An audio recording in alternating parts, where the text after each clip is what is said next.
Okay, Magnolia is next, who is a farmer in northern BC. Oh. Yeah, she does farm to tailgate meat subscription boxes, like a meat CSA. I don't know what that is.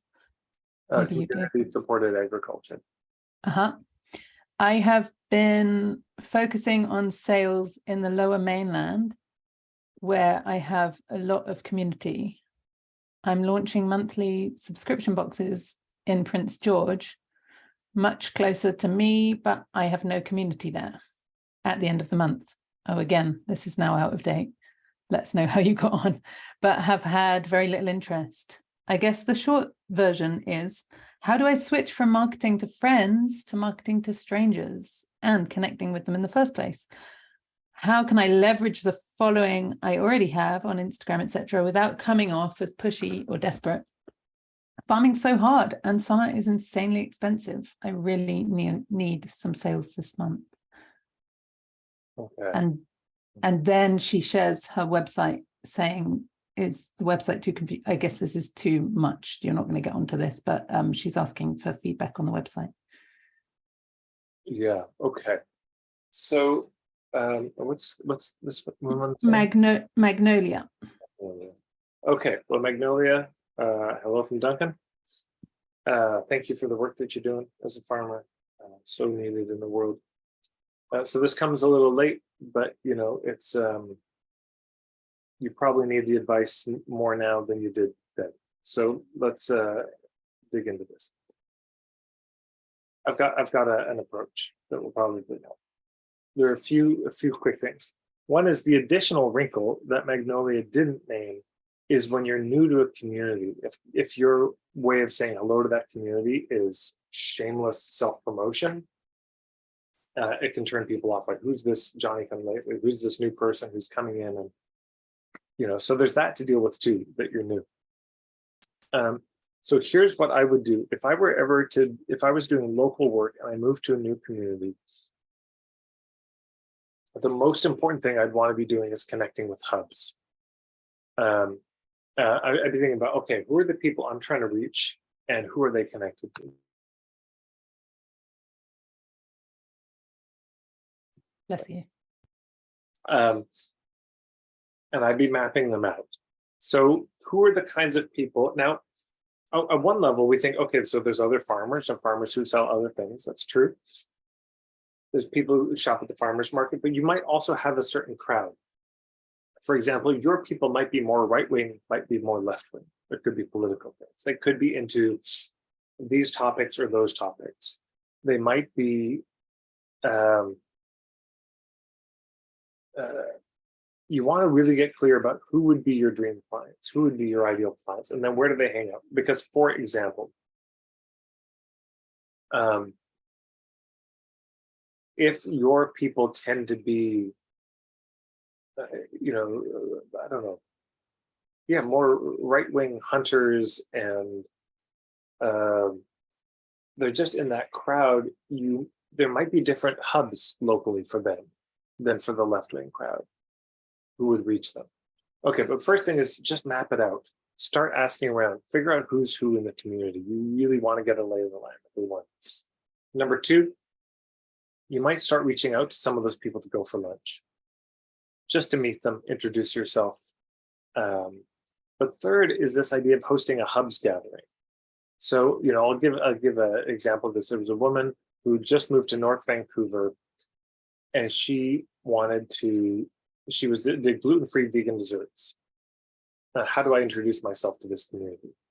And I said, well, I would host a gathering of all the people who are potential hubs for you. So this would be the celiac society, the vegan vegetarian groups in town, potentially caterers in town, could be fitness trainers, could be the person who runs that organic cafe. You just start to think about, where would my people already be spending their money? Where do they spend their time? Where do they spend their attention? What are the groups they're a part of?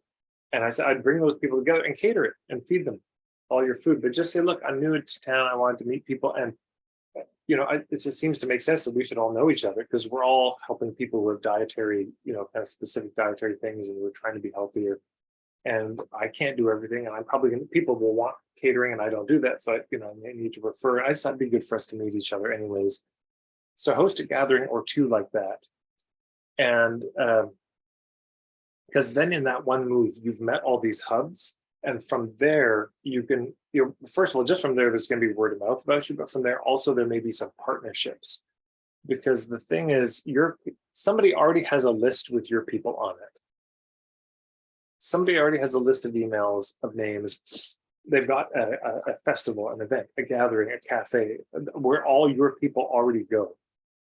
And if you can be connecting with those people, yeah, then there's certain events where it's like, oh, this is the event you want to have a stand at, not this one. This is going to be a better one. The locals will know that.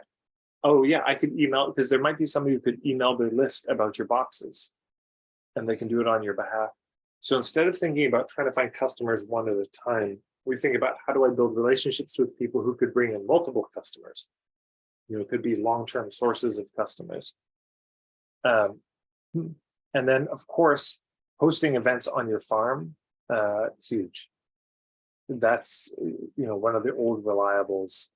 Hosting dinners at your farm, and again, you could do that too for the meeting. Is host a dinner on your farm, feed them. Like a cookout or a hog roast or something. Totally, exactly. You've got the corn maze, and all the kids can go in the hay wagon, and all this stuff. It just may have already occurred to you, but doing those kinds of events where you get people out to the farm and they start to build a relationship over time.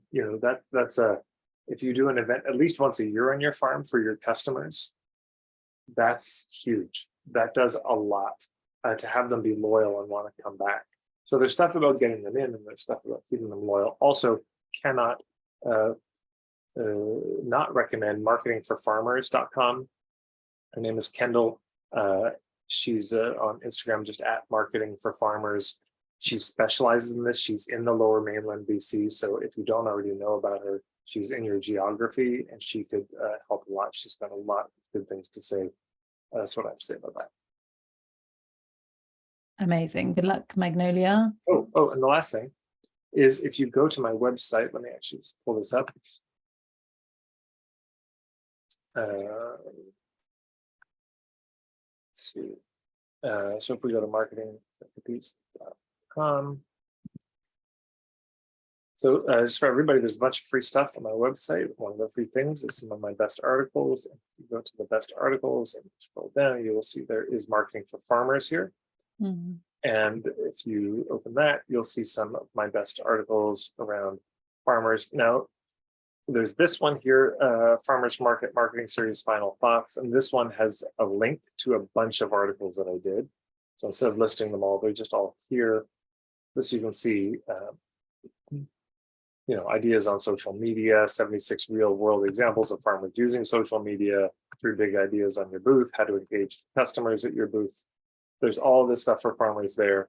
So dig into that. And then you're going to see some other resources that I found, to help farmers with marketing. And if we go to YouTube, be sure I have a playlist on this, but you'll see. Okay. Let's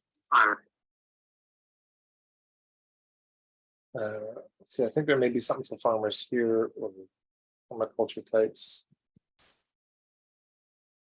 Farmers, there we go. Farmers, permaculture, and green thumbs. So there's not a ton, there's 7 videos there, but there's one of them in particular is, so there's the playlist.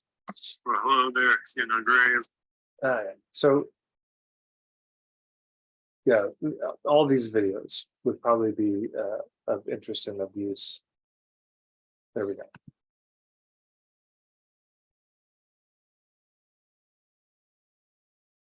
Okay. And also, Magnolia, if you want to post your website, because we haven't given you any feedback on the website, but you did ask, so feel free to post it with a specific feedback request on the group wall, and people will give you some feedback. Good luck.